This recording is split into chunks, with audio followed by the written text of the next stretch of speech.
Welcome to prime 9 digital debate. బీఆర్ఎస్లో పరిణామాలు ఆసక్తికరంగా మారుతున్న ఈ కవిత ఎపిసోడ్ తర్వాత బీఆర్ఎస్ బండారాన్ని బయటపెడుతున్న కవిత మరో పాత గాయాన్ని కూడా గెలికారు. నేరేళ్లలో 2017లో జరిగిన దురదృష్టకరమైన సంఘటన అది. అప్పట్లో తెలంగాణ రాజకీయాలను మాత్రమే కాకుండా అందులో బీఆర్ఎస్ నాయకుల పాత్రపై కూడా విపరీతమైన విమర్శలకు కారణమైంది. స్థానికుల ఆగ్రహం, పోలీసుల చర్యలు, రాజకీయ ఆరోపణలతో కలిసి ఇది చాలా సంచలనం రేపింది.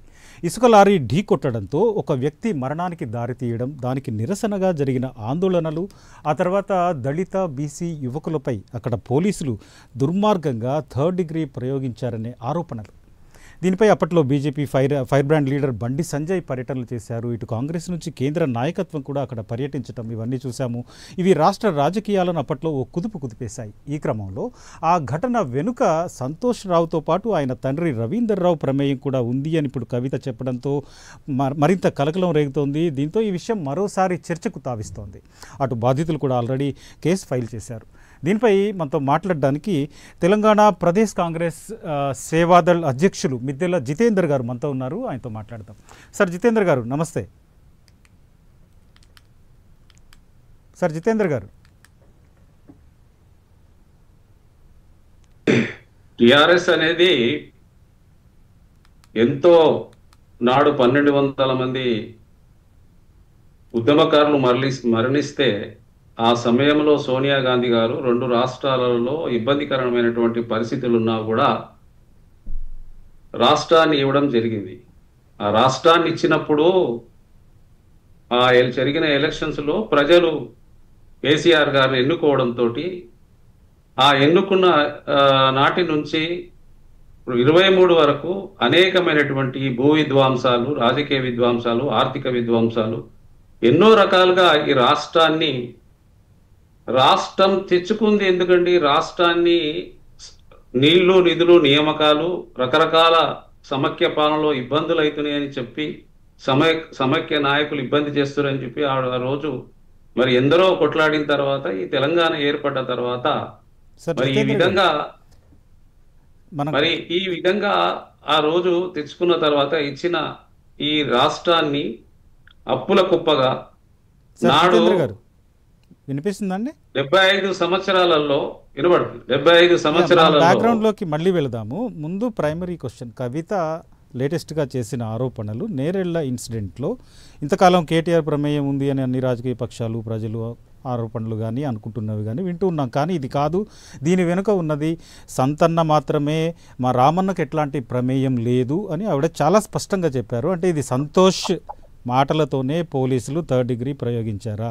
సంతోష్ ఆదేశాలతోనే అక్కడ దళితులపై పోలీసులు ఇట్లా గాయపరిచి ఈరోజు కూడా వాళ్ళు సాధారణ జీవితం గడపలేని పరిస్థితిలో ఉన్నారు, దీని వెనుక సంతోష్ మాత్రమే ఉన్నారు అని ఆవిడ ఆరోపిస్తున్నారు. దీని గురించి మీ అబ్జర్వేషన్ ఏంటి, మీరేమంటారు? దీనికి సమాధానం తర్వాత మనం మిగిలిన టాపిక్లోకి వెళ్దాం. ఇప్పుడు ఇంతకుముందు గత 10 సంవత్సరాలు కవిత తండ్రితో పాటే ఉన్నది, ఎంపీగా ఉన్నది, అదేవిధంగా ఇప్పుడు ఎమ్మెల్సీగా ఉన్నది. మరి ఆ రోజు జరిగిన సంఘటనలో ఆ రోజే చెప్పాల్సిన అవసరం ఉండే కదా. ఈ రోజు ఏంటండి చెప్పడం? ఆ రోజు 10 సంవత్సరాలు ఇంత విధ్వంసం జరుగుతుంటే మరి సంతోష్ జరుపుతున్నాడని చెప్తున్నది, ఈరోజు చిలక పలుకులు పలుకుతున్నది ఆమె. మరి ఆ రోజే మరి బయట పెట్టేసి మరి ఆ రోజు మరి సంతోష్ చేస్తున్నాడు అని వారిపై చర్యలు తీసుకోవాలని చెప్పాల్సిన అవసరం ఉండే కదా ఈమెకు. మరి చెప్పకపోవడంతో ఇదంతా ఎలా అంటే ఒక గేమింగ్ వ్యవస్థ లాగా అయిపోయిందండి. రాష్ట్రం అంటే ఏమైపోయింది, 4 కోట్ల జనాభాలు, 4 కోట్ల జనాభా వీళ్ళ దాసులు అనుకుంటున్నారండి. వీళ్ళొక రాజులు, వీళ్ళ పరిపాలనలో ఏం చేస్తే అయినా చెల్లుబాటు అవుతుంది. మరి ఆ రోజు చెప్తే ఆ రోజు మరి శిక్ష మరి బయటికి వస్తుండే కదండి ఈ కేసు విషయాలు. ఆ రోజు చెప్పకపోవడం, మరి ఈ రోజు ఆమె బయటికి సస్పెండ్ చేయడంతో బయటికి రావడం, చెప్పడం అనేది అది అసలు ప్రజలు ఆస్వాదపదంగా ఉందండి. ఈ రోజు ఏం మాట్లాడుతుందో ఆమె అర్థం కాదు. మరి ఆ రోజే చెప్పినుంటే ఆయనకు శిక్ష పడేది కదా. అక్కడ అనేక మాఫియాలండి, ఒక భూ విధ్వంసం జరిగింది, రాజకీయంగా కూడా అనేక రకాల కక్షలు. ఇప్పుడు ఈ రోజు మనకు ఉన్నటువంటి ఇందిరా పార్క్ దగ్గర ధర్నా చౌక్నే మూసేపించిండ్రండి. ఈ రోజు ఆమె కూర్చొని ధర్నా చౌక్ చేస్తున్నది, ధర్నా చౌక్ లో కూర్చొని ధర్నా చేస్తుంది. ఎంత అసలు నవ్వుల పాలుగా నవ్వొస్తున్నదండి వాళ్ళు చెప్పే విధానం అనేది. గత 10 సంవత్సరాలలో అనేక రకాల విధ్వంసాలు. అందుకే ఈరోజు కాళేశ్వరం కానీ, విద్యుత్ కానీ అనేక రకాల విషయాలలో కమిషన్ ఏర్పడుతున్నది. మరి అక్కడ డబ్బులు దోసుకున్న ప్రకారంగా కక్కియడానికి ఎప్పుడైనా ప్రయత్నం చేస్తాం. మరి ఈరోజు సంతోష్ వాళ్ళ ఫాదర్ రవీందర్ చేసినటువంటి విధ్వంసం చిన్నది కాదు. అక్కడ ఎస్సీ ఎస్టీలు బీసీలు అనేక రకాలుగా ఇబ్బందులు పడ్డారు. 47 ప్రమాదాలు జరిగినాయి. ఆ ప్రమాదాలలో ఎస్సీ ఎస్సీ కమిషన్ ఏర్పడింది. మరి ఆ రోజు మరి కేటీఆర్ పర్యటన చేసిండ్రు, న్యాయం జరుపుతామన్నారు. ఎందుకు జరపలేదండి? మరి ఆ రోజు అన్నకు చెల్లిగా అన్న ఆ రోజు సంతోష్ చేస్తున్నటువంటి దురాక్రమాలు బంద్ చేయాలి, మరి పార్టీ బదలామైతలేదని మరి కవిత మాట్లాడాల్సిన అవసరం ఉండే కదా. కేటీఆర్ ఏమంటారంటే, సార్ జితేంద్ర గారు, కేటీఆర్ నేను బాధితుల్ని పరామర్శించాను, రాజకీయ నాయకులు ఎవరైనా కాస్త ఆలోచన ఉన్న వాళ్ళు ఎవరైనా చేయాల్సిన పని ఇది, నేను దాన్ని నిర్వర్తించాను, బాధితుల్ని, ఘటన అయితే జరిగింది, దీనికి నా బాధ్యత అయితే ఏమీ లేదు, కానీ కాన్స్టిట్యున్సీ పరంగా నేను వెళ్ళాను కేటీఆర్ చెప్తూ వచ్చారు. గతంలో ఆయన చెప్పిన మాట ఆన్ రికార్డెడ్గా ఉంది. కానీ ఇప్పుడు కొత్తగా మాట్లాడుతున్నది అసలు ఇందులో మా రామన్న ప్రమేయం లేదు, ఆయన కాన్స్టిట్యున్సీ అయినప్పటికీ ఇందులో కేవలం సంతన్న ప్రమేయం మాత్రమే ఉంది అంటున్నారు. అంటే మొదట్లో దయ్యాలు ఉన్నాయన్నారు, ఆ తర్వాత కట్టప్ప అన్నారు, హరీషు, సంతోషు, ఇట్లా కొందరిని మాత్రమే టార్గెట్ చేసి నాన్న నువ్వు జాగ్రత్త, నీకు మనకి ప్రమాదం జరిగే అవకాశం ఉంది అని తండ్రికి జాగ్రత్తలు చెప్పడం, ఇటు రామన్న వైపు ఏ తప్పు లేదు అని చెప్పడం, అసలు తప్పంతా సంతన్నదే అనడం వెనుక ఎట్లాంటి ఆంతర్యం, దాని వెనుక ఏమై ఉండొచ్చని, కారణాలు ఏమై ఉండొచ్చు అనుకుంటున్నారు? వీళ్ళు ఒకటేనండి, తండ్రి, కూతురు, అల్లుడు, కొడుకు, ఈ నలుగురు కలిసి ఈ రాష్ట్రాన్ని దోచుకున్నట్టు. ఈ దోచుకున్న వాటాలలో తేడాలు వచ్చి ఈరోజు ఆమె బయటికి రావడం, ఇలాంటి ఆరోపణలు చేయడము. మరి ఇప్పుడు తన తండ్రితో పాటు ఉన్నప్పుడు ఆమె ఇలాంటివి జరిగినప్పుడు ఆ రోజు తండ్రికి చెప్పాల్సిన గురుతరమైన బాధ్యత ఉంది కదండి. ఎందుకు చెప్పలేకపోయింది? తను చెప్పాలి కదా. మొత్తం రాష్ట్రాన్ని అధోగతి పాలు చేసి, అప్పుల పాలు చేసి, 8 లక్షల కోట్ల రూపాయలు అప్పుల పాలు చేసి దోచుకున్నారండి వీరు రాష్ట్రాన్ని.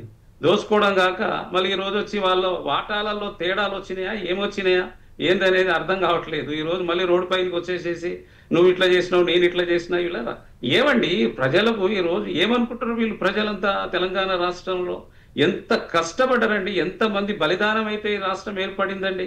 ఎందుకు చేసిరండి వీళ్ళు ఈ విధంగా? అసలు ఈ బలిదానం చేసి తెచ్చుకున్న రాష్ట్రం అనేది వీరి కోసమేనా? వీరు, వీళ్ళ కుటుంబ సభ్యులు, మరి ఆ చేస్తున్నటువంటి అన్నదమ్ములు, అల్లుడు, బావ, వీళ్ళ కోసమేనా అండి తెచ్చుకుంది? ఇది ఎంత బాధాకరమైన విషయం అండి ఇది. అన్నిటిపై చర్యలు తీసుకోవాల్సిందే. ముఖ్యమంత్రి గారు కూడా, మేము కూడా పిఎస్సి కమిటీలో నేను కూడా సభ్యున్నే, తప్పకుండా ఈ విషయాన్ని ముఖ్యమంత్రి గారితో తప్పకుండా చర్చిస్తామండి. ఎందుకంటే తీసుకోవాలి, చర్యలు తీసుకుంటే అయితే అక్కడ న్యాయం జరగాలి. ఇసుక స్టాండ్ మాఫియా అనేది బయటపడాలండి. ఎక్కడైనా సరే మా నాయకుడు రేవంత్ రెడ్డి గారు కానీ, మా పిసిసి అధ్యక్షుడు మహేష్ కుమార్ గౌడ్ కానీ ఒకటే చెప్తున్నారు, గడిచినటువంటి 10 సంవత్సరాలు ఎంతో బలిదానాలతో తెచ్చుకున్నటువంటి తెలంగాణ చేసినటువంటి అన్యాయాలు, అక్రమాలు, మరి స్కామ్స్, ఇప్పుడు ఎన్ని జరిగినటువంటి విద్యుత్ కానీ, కాళేశ్వరం కానీ, ఇలాంటివి కానీ ఏవి జరిగినా కూడా తప్పకుండా బయటికి తీస్తామండి. బయటకు తీసి శిక్షించాల్సిన అవసరం ఉంది. వీళ్ళు ఇప్పుడు శిక్షిస్తేనే తక్కువ కరెక్ట్ అవుతారు. జితేంద్ర గారు, నేరేళ్ల బాధితులు ఆల్రెడీ కేసు ఫైల్ చేశారు కవిత కామెంట్స్ తర్వాత.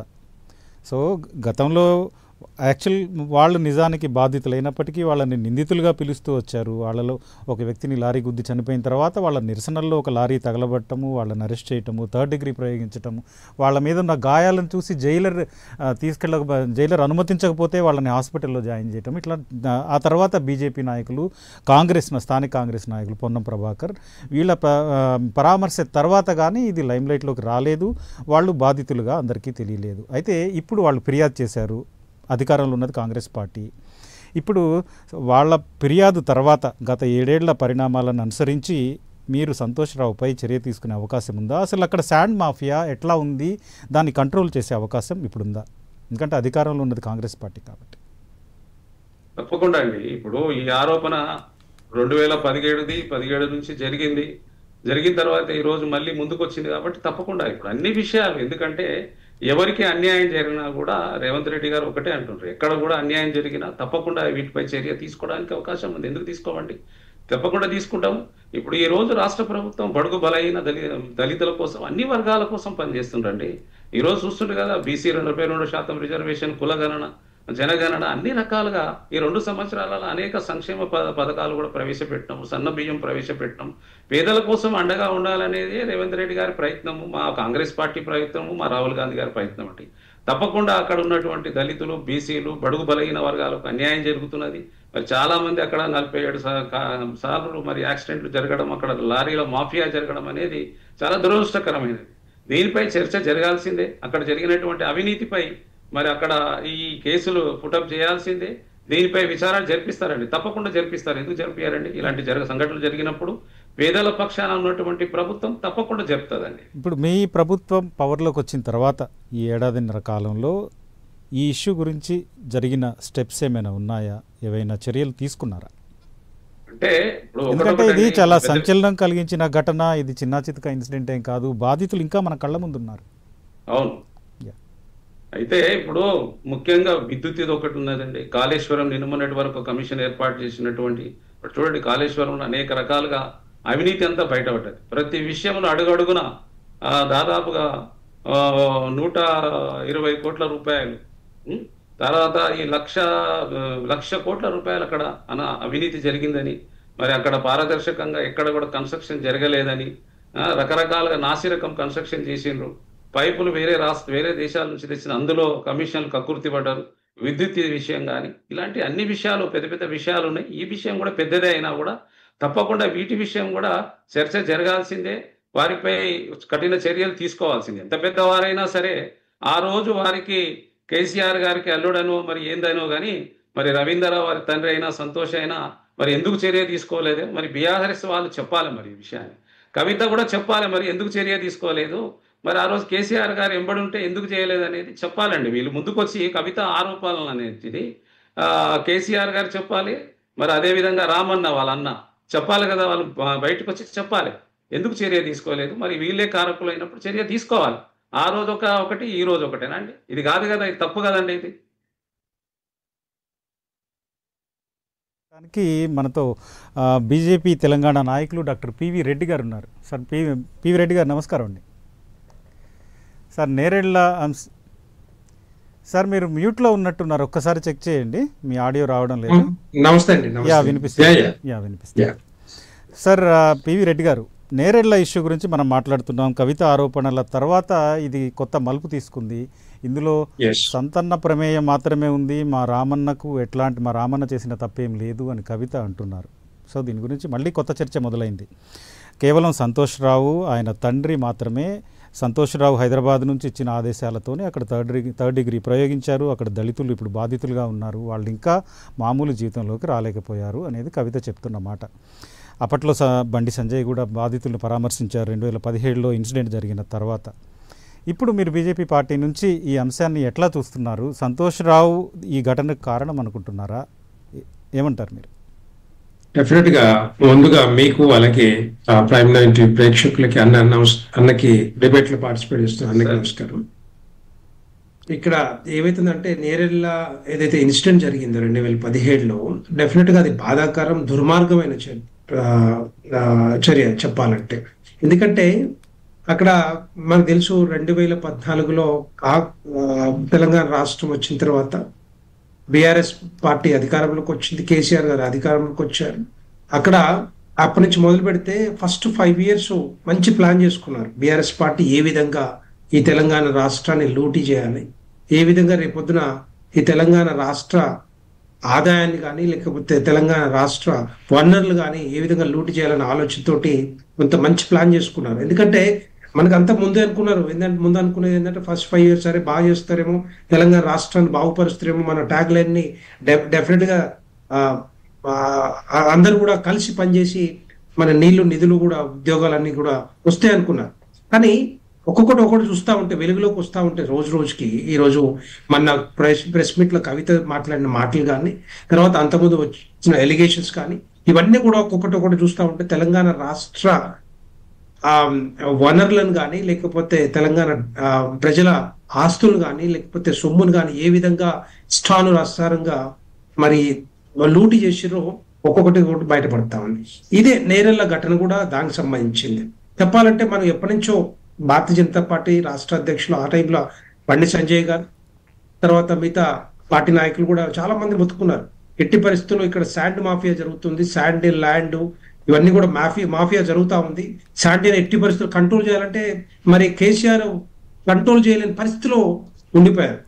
సో అలాంటి ఘటనే నేరెళ్లలో జరిగింది కూడా. సో దాంట్లో అక్కడ లారీలు మరి ఆ విచ్చలవిడిగా ఏదైతే ఇసుకని రవాణా తీసుకుపోతా ఉన్నారు, లూటీ చేస్తా ఉన్నారు, దాన్ని ఆపడానికి ప్రయత్నం చేస్తూ ఉంటే వాళ్ళు తర్వాత అది ఎట్టి పరిస్థితుల్లో కంట్రోల్ చేయాలని ఆలోచన చేయాలనుకుంటే అక్కడ మరి ఆ ఘటన ఏదైతే జరిగిందో అక్కడి నుంచి ఆ ఘటనలో ఎస్సీలని ఇష్టానుసారంగా పోలీస్ స్టేషన్లో పెట్టి 3rd డిగ్రీ ప్రయోగించి కాళ్ళు చేతులు ఎరగొట్టి వాళ్ళకి కనీసం బతకలేని పరిస్థితిలో మరి చేసిరంటే దానికి కారణం ఎవరు? మరి కవిత చెప్పినట్టుగా సంతోష్ రావు కాదా? సో ఆమె చెప్తుంది ఇప్పుడు ఎవరు చెప్పలేని విషయాలన్నీ కూడా ఆ కుటుంబంలో నలుగురికే తెలుసు. హరీష్ రావు కానీ, సంతోష్ రావు కానీ, కేటీఆర్ కానీ, కవిత కానీ, తర్వాత ఐదుగురు కేసీఆర్ గారు కానీ. సో ఇలాంటి విషయాలన్నీ కూడా గుట్టు చప్పుడు కాకుండా ఇష్టానుసారంగా లూటు చేయడంలో వాళ్ళకి లారీ యాజమాన్లకు సపోర్ట్ చేసుకుంటూ ఎస్సీలని వాళ్ళని ఆ చితక బాధించి పోలీస్ స్టేషన్లో పెట్టి వాళ్ళ కాళ్ళు చేతులు ఎరగొట్టి బతకలేని పరిస్థితుల్లో చేసిరంటే డెఫినెట్ గా ఇట్లాంటి కేసులన్నీ కూడా ఆ టైంలో వాళ్ళు అధికారంలో కాబట్టి బయటికి రాలేదు, దాన్ని మాఫీ చేసేసారు, ఇంకొక సెకండ్ క్వశ్చన్ లేకుండా దాన్ని క్లోజ్ చేసి పడేసారు. కానీ డెఫినెట్ గా వాళ్ళ మీద యాక్షన్ తీసుకోవాలి. ఎస్సీల మీద ఎవరైతే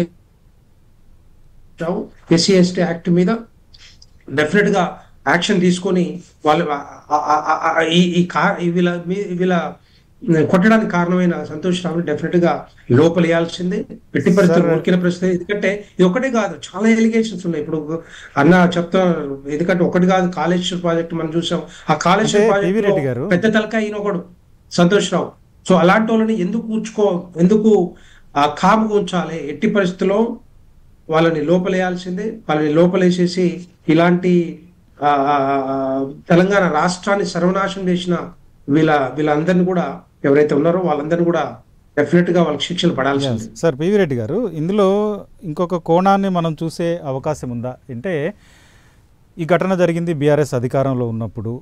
ఆ టైంలో కేసీఆర్ సీఎంగా ఉన్నారు, కేటీఆర్ ప్రభుత్వంలో కీలకమైన స్థానంలో ఉన్నారు, హరీష్ రావుకి కీలకమైన స్థానం ఉంది, అటు సంతోష్ రావు మంత్రివర్గంలో లేకపోయినా రాష్ట్రంలో అధికారాన్ని చెలాయించడంలో కీ రోల్లో ఉన్నారనే విషయం అందరికీ తెలుసు.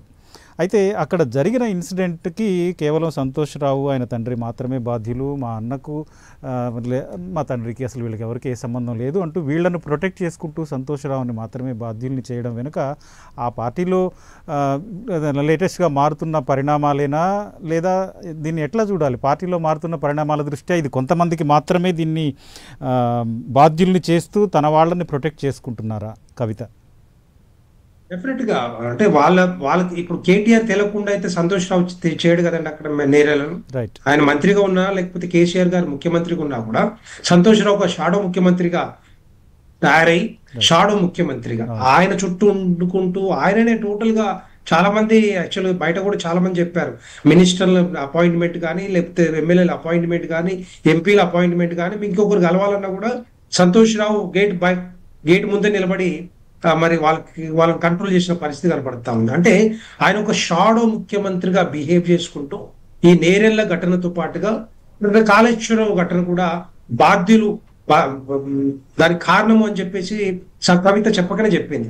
ఆమె చెప్పిన తర్వాత ఇక డిఫరెంట్ గా నమ్మాల్సిన అవసరమే. ఎందుకంటే అంతకుముందు నిజంగా వేరే వాళ్ళు చెప్తే అరే అబద్ధాలు చెప్తున్నారు అనుకుంటారు, కానీ ఆమె ఫ్యామిలీ మెంబర్, వాళ్ళతో పాటుగా తిరిగిన వాళ్ళు, వాళ్ళతో పాటు బాధలు సాధలు అన్ని తెలుసుకున్న వాళ్ళు, సాధక బాధలు తెలుసుకున్న వాళ్ళు, డెఫినెట్ గా అన్ని తెలిసిన వాళ్ళు కాబట్టి ఆమె డెఫినెట్ గా అతను హ్యాండ్ ఉంది కాబట్టి ఇన్వాల్వ్ అయ్యింది కాబట్టి కేటీఆర్ ఉండడో లేదో తెలియదు, కానీ డెఫినెట్ గా సంతోష్ రావు మాత్రం ఉండే అవకాశాలు ఉంటాయి. ఆయననే కొట్టించినట్టుగా ఆయననే చేయించినట్టుగా ఈ నేరెళ్లకు డెఫినెట్ గా ప్రధాన ముద్దాయి ఆయనే అన్నట్టుగా మరి కవిత చెప్తా ఉంది కాబట్టి డెఫినెట్ గా ఆయననే తీసుకోవచ్చు. రెండో విషయం ఏంటంటే కాళేశ్వరం ప్రాజెక్టు కూడా గురించి తీసుకున్నప్పుడు కాళేశ్వరం ప్రాజెక్టులో కేటీఆర్ గురించి కూడా ఎప్పుడు ఎక్కడ మాట్లాడలేదు. రెండు ఆనకొండలు ఇద్దరు ఆనకొండలు మొత్తాన్ని కాళేశ్వరం దోపిడికి ఇద్దరే కారణం అని చెప్పి ఆమె చెప్పకనే చెప్పింది. హరీష్ రావు తర్వాత సంతోష్ రావు, కేటీఆర్ పేరు ఎక్కడ చెప్పలేదు. అఫ్ కోర్స్ ఫ్యామిలీలో ఎంతమంది ఉంటే అంతమంది రకరకాల స్కాములలో ఇరుక్కున్న వాళ్ళు. ఇప్పుడు KTR phone tapping, KTR formula ఈ రేస్ కేసు, కేటీఆర్ ఇంకొకటి, సో ఇట్లాంటి అన్నిట్లలో ఆయన పాత్ర ఉంది. డెఫినెట్ గా ఆయన క్యాబినెట్ మినిస్టర్ గా, బీయింగ్ ఏ క్యాబినెట్ మినిస్టర్ గా, being a son of chief minister గా తెలియని విషయం అయితే కాదు. ఆయన సంతకం లేదైతే కాదు. డెఫినెట్ గా ఆయన కూడా ఏదో ఒక ప్లేస్ లో ఉన్నాడు. హరీష్ రావు కాళేశ్వరం కేసు, తర్వాత ఈమె కవిత లిక్కర్ కేసు, సంతోష్ రావు ఈ కాళేశ్వరం కేసు, డెఫినెట్ గా వీళ్ళందరూ కూడా అంత కేసులలో ఉన్న వాళ్ళే. ఇదంతా కూడా తెలంగాణ సమాజం అంతా కూడా గమనిస్తా ఉంది. ఇలాంటి దుర్మార్గమైన పాలన ఇష్టానురీతిగా, అంటే తెలంగాణ రాష్ట్రాన్ని తెచ్చుకున్న తెలంగాణ రాష్ట్రం 69 సంవత్సరాలు కష్టపడి కొట్లాడి 1200 మందిని మన కోల్పోయి, బిడ్డల్ని కోల్పోయి తెచ్చుకున్న తెలంగాణ రాష్ట్రాన్ని ఈ విధంగా దోపిడీ చేస్తామని ఎవరు కూడా అనుకోలేదు ఇప్పటిదాకా. ఈ విధంగా దోపిడీ కానీ అంటే సెలెక్టివ్గా కొన్ని కేసుల్ని పిక్ చేసుకొని వాటిల్లో వీళ్ళు ఉన్నారు అని కొంతమందిని మాత్రమే ఇందులో ప్రజల ముందు నేరస్తులుగా నిలబెట్టే ప్రయత్నంలో కవిత ఉన్నారా? అంటే తన రాజకీయ ప్రయోజనాల కోసం ఇట్లాంటి స్టెప్ వేస్తున్నారు అనుకోవచ్చు. అంటే 10 ఏళ్ల కాలం నుంచి ఆవిడ తెలంగాణలో ఉన్నారు, ఇక్కడ జరుగుతున్నవన్నీ ఆవిడకి తెలుసు, తన ఫ్యామిలీ అధికారంలో ఉంది. ఇంతకాలం కామ్గా ఉండి ఇప్పుడు కొందరి పేర్లు బయట పెట్టడం వెనుక ఆవిడ ఆంతర్యం, ఆవిడ తన రాజకీయాలను నెరవేర్చుకోవటంలో భాగంగా మాత్రమే చేస్తున్నారు అనుకోవచ్చా? అది కూడా అనుకోవచ్చు. ఎందుకంటే అంతకుముందు ఏమన్నది, ఫస్ట్ మీటింగ్ 3 నెలల ముందు అమెరికా నుంచి వచ్చిన తర్వాత మా నాన్న చుట్టూ దయ్యాలు ఉన్నాయి, నేనైతే లెటర్ రాశాను, ఆ లీక్ అయింది, ఆ లీక్ చేసింది ఎవరో అని అనుకుంటూ వచ్చి అలా కేటీఆర్ మీద ఫస్ట్ మొదటి బాణం వేసింది. ఆ తర్వాత మళ్ళీ మెల్లమెల్లగా ఆ పరిణామాలన్నీ కూడా మారుకుంటూ అది ఏమైపోయిందంటే, ఇప్పుడు కేటీఆర్ మొదటి ఆయన కాదు, మొత్తానికి నన్ను పార్టీలో పంపించాలనేది ఇద్దరు ఆనకొండలు, హరీష్ రావు, సంతోష్ రావు, వాళ్ళు చేసిన పనులు ఇవన్నీ కూడా. ఎందుకంటే కేసీఆర్ చుట్టూ కంటిన్యూస్ గా 24 hours ఉండేది సంతోష్ రావు. ఆ లేఖ వచ్చింది కూడా అక్కడికే. సో కేసీఆర్ కంటే ముందు సంతోష్ రావు చూసే అవకాశాలు కూడా ఉంటాయి ఆ లేఖని. సో ఆయన రిలీజ్ చేసిన, ఇంకొకరు రిలీజ్ చేసిన అనేది, లీక్ చేసిన అనేది డెఫినెట్ గా వాళ్ళిద్దరు ఇట్లా ఎవరో ఉంటారని చెప్పి ఇప్పుడు కవిత చెప్తా ఉంది. ఎందుకంటే కవితను వాళ్ళని ప్రొటెక్ట్ చేసుకోవచ్చు. ఎందుకంటే వీళ్ళ ఇద్దరు కూడా బయట వాళ్ళు, ఎంతసేపు ఉన్నా కూడా నాన్న తర్వాత అన్న, వీళ్ళిద్దరిని గురించి మాట్లాడుతుంది. అన్న పార్టీని జాగ్రత్త చూసుకోండి, పార్టీలో మేక వల్లే ఉన్న పులులు ఉన్నారు, ఎట్టి పరిస్థితుల్లో పార్టీని నాశనం చేయడానికి ప్రయత్నం చేస్తున్నారు, వాళ్ళ చేతుల్లోకి తీసుకోవడానికి ప్రయత్నం చేస్తున్నారు.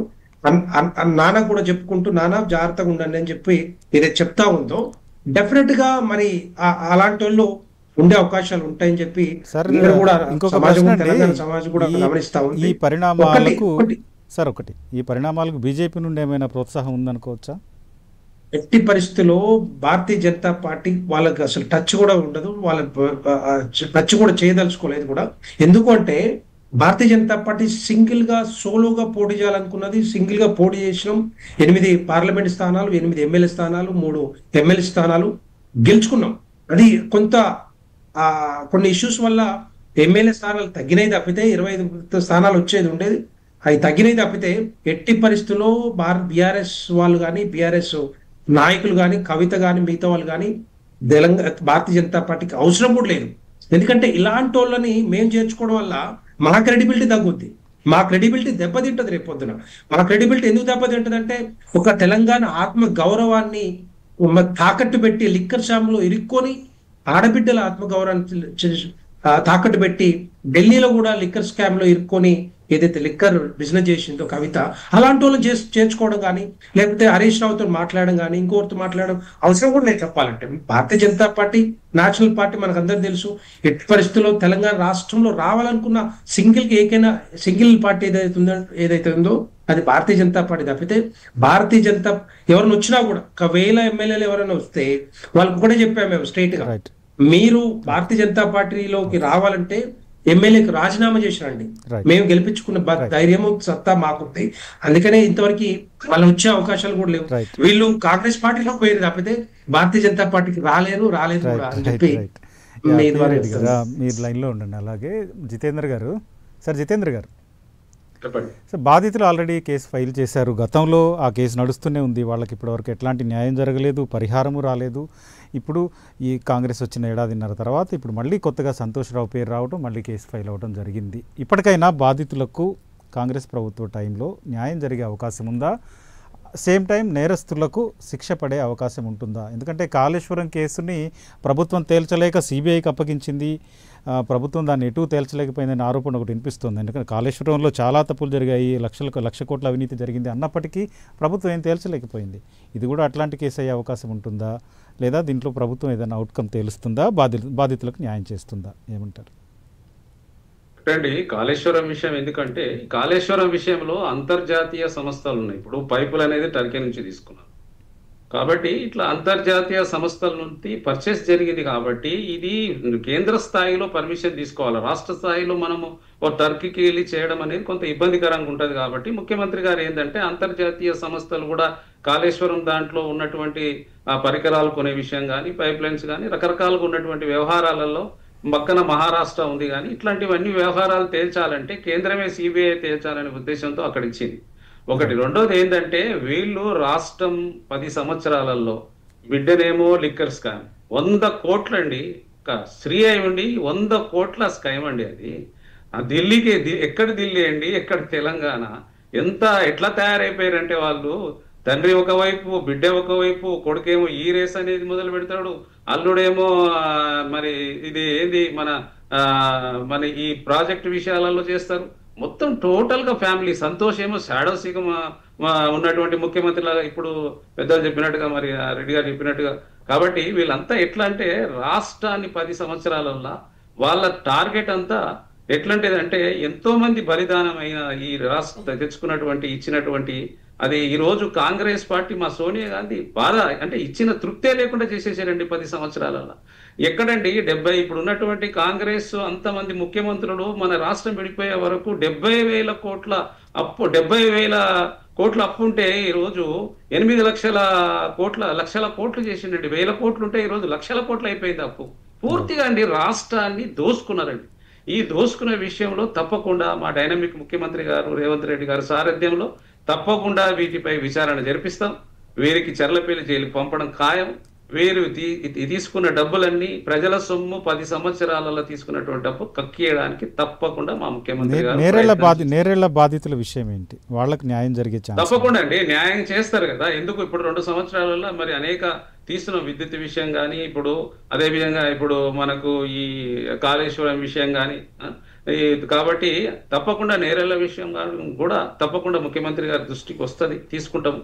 తప్పకుండా ఎవరికి ఇప్పుడు బడుగు బలహీన వర్గాల కోసం చేస్తున్నటువంటి అంతా మాకు ఇదే లేకుంటే ఈ రోజు ఉన్నటువంటి జనగణ కులగణన ఎందుకు చేస్తామండి? అవసరం ఏముంటే చెప్పండి. ఈ రోజు బీసీల పట్ల 42% రిజర్వేషన్ ఇచ్చి స్థానిక సంస్థల ఎలక్షన్స్ జరపాలనే సంకల్పంతో ఉన్నట్టు మన డైనమిక్ లీడర్ అయినట్టు ముఖ్యమంత్రి గారు ఆశయం ఉంది.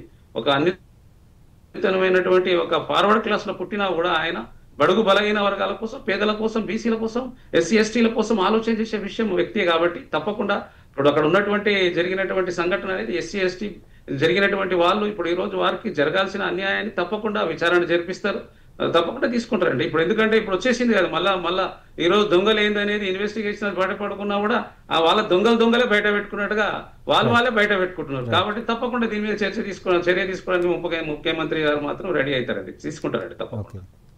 Right sir. పివి రెడ్డి గారు అయితే బీజేపీ ప్రమేయం ఏం లేదు, మా నుంచి ఎట్లాంటి ప్రోత్సాహం లేదు, కవిత చేస్తున్న ఆరోపణలకు కానీ ఆ పార్టీలో జరుగుతున్న పరిణామాలకు కానీ మా బాధ్యత ఏమీ లేదు అంటున్నారు. కానీ అదే టైంలో అటు కాంగ్రెస్ వైపు నుంచి కూడా ఏదైనా హస్తం ఉంది, కాంగ్రెస్ ఎంకరేజ్మెంట్ ఉండొచ్చు అనే రూమర్స్ అనాలా, కామెంట్స్ అనాలా, అవి కూడా వినిపిస్తున్నాయి. ఇప్పుడు నాడు రాజకీయ విధ్వంసంలో మా నాయకుడు అయినటువంటి రేవంత్ రెడ్డి గారిని అనేక రకాలుగా హింసించిండే. ఆయన ఇంట్లో ఎలక్షన్స్ జరుగుతున్నప్పుడు 2023, 2014లో ఇప్పుడు ఎలక్షన్ జరిగినప్పుడు ఇంట్లో ఒంటరిగా అక్కడ నిద్రిస్తున్నప్పుడు అక్కడ ఉన్నటువంటి డోర్లు పగలగొట్టి అర్ధరాత్రి వెళ్ళి అరెస్ట్ చేసిండ్రండి. తర్వాత ఇక్కడ ఉన్నటువంటి ఫామ్ హౌస్ లో విలేకరులు ఎగరేసినటువంటి డోమ్ ఎగరేస్తే ఇక్కడ ఆయనపై కేసులు పెట్టి చెల్లపల్లి జైల్లో పండుకోనియకుండా లైట్లు పెట్టి 16 రోజులు జైల్లో పెట్టి రకరకాల హింసలు పెట్టిండ్రండి. మరి 2 సంవత్సరాలు ఎక్కడైనా కక్ష సాధింపు ఉన్నదండి?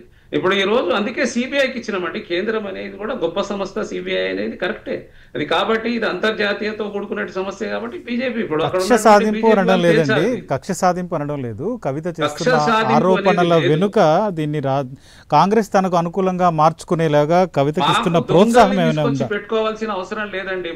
మా దగ్గర అవసరమే లేదు ఆమె. వీళ్ళు క్లియర్ కట్ గా 100 కోట్ల కుంభకోణంలో ఆమె ఈ ఉన్నదన్నట్టుగా తేల్చింది కదండి. అది నడుస్తుంది కదా కేసు. ఎన్ని సంవత్సరాలు, ఎన్ని రోజులు ఆమె జైల్లో ఉంది కదా. ఎక్కడన్నా ఒక స్త్రీ మహిళ అన్ని రకాల కోటి ఇక్కడ అయితే తెలంగాణ ఎక్కడ, ఢిల్లీ ఎక్కడ అండి? ఆ స్కైమ్లో ఢిల్లీ దాంట్లో విరకడం ఏంటండి? ఇది ఏమీ లేదంటే 2 చేతులు కలిస్తేనే చప్పట్లు వచ్చేటివి. అందరంతా తండ్రి, కొడుకు, అల్లుడు, మామ అంతా అక్కడ ఉన్న సంతోష్ వరకు, ఆ సంతోష్ తండ్రి కూడా ఇక్కడ ఈ రోజు పాల్గొని అక్కడ ఉన్న ఇసుక మాఫియాలో ఉన్నాడని చెప్పి ఆమె చెప్తుంది. అంటే ఉండపట్టుకనే కదండి ఇదంతా. కాబట్టి మొత్తం టోటల్ గా 10 సంవత్సరాల తెలంగాణ రాష్ట్రాన్ని పూర్తిగా దోసుకున్నారు. దీంట్లో నేనేం చెప్తున్నానంటే బీజేపీ వాళ్ళు కూడా ఆలోచన చేయాలి. వీళ్ళకు రూపాయి కక్కించాలండి. అన్ని పార్టీలు కలిసి కక్కియాలి. ఇప్పుడు మీరు లెక్కలు సరి చేస్తా అంటున్నారు. డబ్బులు ప్రజాధనం అనేది బయటకు వస్తుంది. ఇప్పుడు మీరు లెక్కలు సరి చేస్తా అంటున్నారు కాంగ్రెస్ ప్రభుత్వం. పక్కా ఇప్పుడు చూస్తున్నారు కదండి, కాళేశ్వరం మీద వేసినాము, తీసినాము, అది నడుస్తుంది కదా. అంటే ఇవన్నీ కేసులు వేయడము, కొనసాగించడం గానే ఉండిపోతాయా? నిజంగా వాటి ఫలితం ఏమైనా వచ్చే అవకాశం ఉంటుందా? ఎందుకంటే ప్రజల్లో అయితే నమ్మకం లేదు. ఇట్లాంటి కేసులు పెడతానే ఉంటారు, ఫైల్ అవుతుంటాయి, నడుస్తుంటాయి. చివరికి అందరూ అందరూ ఒకలాగానే బిహేవ్ చేస్తారు. అధికారంలో ఉన్న వాళ్ళందరూ వాళ్ళకి అనుకూలమైన డెసిషన్స్, చర్యలు తీసుకుంటారు. చివరికి జరిగేది ఏమీ ఉండదు అనేది ప్రజల్లో ఉన్న ఆలోచన. ఇప్పుడు కేసు పెట్టినంత మాత్రాన, సిబిఐ వేసినంత మాత్రాన ఇందులో ఏదో జరుగుతుంది అనే నమ్మకం కామన్ మ్యాన్లో ఉంది అని మీరు అనుకుంటున్నారా? చూడండి, ఈరోజు టిఆర్ఎస్ పార్టీని భూస్థాపితం చేసిండండి ప్రజలు. ఎవరు చేసినా తప్పండి. ఇప్పుడు రాబోయే కాలంలో మీరు పార్లమెంట్ ఎలక్షన్ లో చూసిండ్రు, 0 అయిపోయినరు. రాబోయే కాలంలో వీళ్ళు చూస్తున్నటువంటి పరిస్థితులలో చూసిండ్రు కదా, అంతా దొంగలు అన్నట్టుగా మొత్తం వాళ్ళే బయట పెట్టుకుంటారు ఏం చేశారు అనేది. రాష్ట్ర ప్రజలు అనేది విఘ్నులండి. ఎంతో ఈ రాష్ట్రం కోసం బలిదానం ఇచ్చి ఎన్నో రకాలుగా పోరాటాలు చేసి సాధించుకున్నటువంటి రాష్ట్రం అండి. ఎందుకు వాళ్ళ కోసం అంటే ఇది ఇచ్చింది రాష్ట్రం, తెచ్చిందంత ప్రజల సంక్షేమం కోసం. నిధులు, నియామకాలు, ఎన్నో ఉద్యోగాలు ఇబ్బందులకరంగా అవుతున్నాయి. ఉన్నటువంటి అఖండ ఆంధ్రప్రదేశ్లో ఇబ్బందులు అవుతాయని కదా రాష్ట్రాన్ని విడగొట్టి తెచ్చుకున్నది. కాబట్టి ఈ రోజు వీళ్ళు 4-5 కోసమేనండి విడగొట్టి తెచ్చుకున్నది. వీళ్ళు ఆర్థికంగా, రాజకీయంగా అన్ని రకాలుగా దోచుకోవడం అయిపోయింది కదండి ఈ 10 సంవత్సరాలల్లా. కాళేశ్వరం చూస్తే 1,00,000 కోట్లలో ఎన్ని నాశరకాలే అని చెప్తున్నారు అక్కడ ఉన్నట్టు పీసీ ఘోష్ గారు. కాబట్టి ఈ మీద 100 కోట్లది. ఆ ఈ రేస్ విషయంలో అక్కడ దాదాపుగా 7,000 కోట్ల రూపాయల లావాదేవీలు జరిగినాయి. మరి ఎక్కడ పోయిన డబ్బులు ఈ రేస్ విషయంలో? ఆయన అనుమతి లేకుండా 10 కోట్ల రూపాయలు మున్సిపాలిటీ జిహెచ్ఎంసీ నుంచో ఇంకేదో సంస్థ నుంచి ఇప్పించడం జరిగింది. అది ఫైన్ పడ్డది. అక్కడ అనుమతులు లేకుండా చేస్తారు, అనుమతులు ఇవ్వకుండా చేస్తారు, రకరకాలుగా. ఇప్పుడు క్యాబినెట్ ఆమోదం లేకుండా డబ్బులు రిలీజ్ చేసి దొక్కుతున్నారు. జితేందర్ గారు, చూద్దాం. కాంగ్రెస్ ముందైతే ఇప్పుడు బీఆర్ఎస్ మీద నిజంగా చర్యలు తీసుకోదలుచుకుంటే, బీఆర్ఎస్ అవినీతి గురించి ఏవైనా కేసులు కొనసాగించదలుచుకుంటే చేతి నిండా పనుంది. మరి ఎంతవరకు చేస్తుంది అనేది ప్రజలు చూస్తారు. సరే, ఇటు పివి రెడ్డి గారు, ఇటు మీరు బీజేపీ పరంగా, బీజేపీ నుండి నేరెళ్ల బాధితుల వైపు ఏదైనా స్టాండ్ తీసుకొని కార్యాచరణ తీసుకునే అవకాశం కనిపిస్తుందా వాళ్ళకి న్యాయం జరిగే విధంగా? ఇప్పుడిప్పుడే ఒక్కొక్కటి బయటకు వస్తా ఉన్నాయి కాబట్టి బీఆర్ఎస్ పార్టీ చేసిన దురాఘాతాలు కానీ ఇట్లాంటి దుర్మార్గమైన చర్యలు అయితే ఉన్నాయో డెఫినెట్ గా బయటకు వస్తున్నాయి. కాబట్టి తెలంగాణ రాష్ట్ర ప్రజల తరపున, తెలంగాణ రాష్ట్ర ప్రజలకి ఏం జరిగినా కూడా తెలంగాణ ప్రజల సంక్షేమం కోసం డెఫినెట్ గా భారతీయ జనతా పార్టీ వాళ్ళకి అండగా ఉంటది. రేపొద్దున నేరేళ్ల ఘటనలో ఒకవేళ యాక్షన్ తీసుకోకపోతే డెఫినెట్ గా ఎస్ మేము ముందుంటాం, ముందు నడుస్తాం. వాళ్ళకి ఎవరైతే మరి వాళ్ళకి నష్టపరిహారం ఇస్తారా, లేకపోతే ఆ సంతోష్ రావుని జైల్లో పెడతారా, ఏ విధంగా కేసులు పెడతారు అనేది ఇప్పుడు కాంగ్రెస్ ప్రభుత్వం మీద ఆధారపడి ఉంటుంది. ఎందుకంటే రాష్ట్ర ప్రభుత్వంలో వీరు ఉన్నారు కాబట్టి.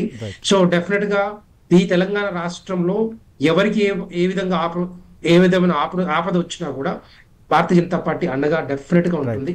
నేనేమంటున్నా అంటే 10 సంవత్సరాల కాలము ఏదైతే క్రూషియల్ పీరియడ్ ఉందో బీఆర్ఎస్ పార్టీ కానీ కేసీఆర్ గారి చేతుల్లో పెడితే టోటల్ గా ఈ రాష్ట్రాన్ని సర్వనాశనం చేసి ఇప్పుడు మన చేతుల్లో పెట్టారు.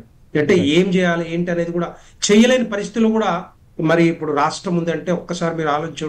7 లక్షల కోట్ల అప్పు కానీ, ఈ 1,00,000 కోట్ల ఏదైతే 1,00,000 కోట్లు ఖర్చు పెట్టిన కాళేశ్వరం ప్రాజెక్ట్ కానీ, ఈ 94,000 కోట్లు లేకపోతే 1,00,000 ఇంకొకసారి అధికారంలోకి వస్తే, 3వసారి అధికారంలోకి వస్తే కాగు చెప్పినట్టుగా 1,47,000 కోట్ల రూపాయలు ఖర్చు పెట్టించి మరి ఎన్ని వేల కోట్ల రూపాయలు వీళ్ళ జేబుల్లో వేసుకుంటూ ఎవరికి అర్థం కాకపోయేది. కానీ తెలంగాణ రాష్ట్ర సమాజం కానీ వీళ్ళందరూ గమనించారు కాబట్టే ఇప్పుడు బీఆర్ఎస్ పార్టీని, కేసీఆర్ గారిని ఫామ్ హౌస్ కు పరిమితం చేసి వదిలేశారు. కానీ ఈ 1,47,000 కోట్లు, ఈ 1,00,000 కోట్లల్లా ఎన్ని వేల కోట్లు ఈ సంతోష్ రావు కానీ లేకపోతే హరీష్ రావు కానీ తిన్నారో, ఎంతమంది ఎమ్మెల్యేలను గెలిపించాలనుకున్నారో, ఎంతమందికి ఫండింగ్ చేయాలనుకున్నారో కవిత కూడా చెప్తా ఉంది. దగ్గర దగ్గర ఒక 17 నుంచి 18 Yeah, right, sir. మంది ఎమ్మెల్యేలను గెలిపించుకొని రేపొద్దున అధికారంలోకి వచ్చి ఆయన కంట్రోల్లో పెట్టుకోవడానికి ప్రయత్నం చేసిర్రు అని చెప్పి చెప్తా ఉంది. ఎస్, డెఫినెట్ గా ఉండొచ్చు అవన్నీ కూడా. అంటే నేను అనేది ఇష్టానుసారంగా తెలంగాణ రాష్ట్రాన్ని మాత్రం టోటల్ గా సర్వనాశనం చేసి తెలంగాణ ప్రజల సొమ్మును కూడా మరి ఇష్టానుసారంగా తిన్నారంటే డెఫినెట్ గా వీళ్ళ మీద యాక్షన్ తీసుకోవాలి. ఒకటి చిన్న విషయం ఏంటంటే ఈ సార్ మనం కంక్లూడ్ చేద్దాము. నేరేళ్ల బాధితుల విషయం మళ్ళీ తెరపైకి వచ్చింది. ఈ విషయంలో కాంగ్రెస్ పార్టీ తాము న్యాయం చేస్తామని చెప్తోంది. ఇటు బీజేపీ నాయకులు వాళ్ళ పక్షాన పోరాటం చేస్తామని చెప్తున్నారు. మరి ఈ విషయం ఏ మలుపు తీసుకుందో చూద్దాం. ఇది ఈరోజు prime 9 digital debate. Keep watching prime 9.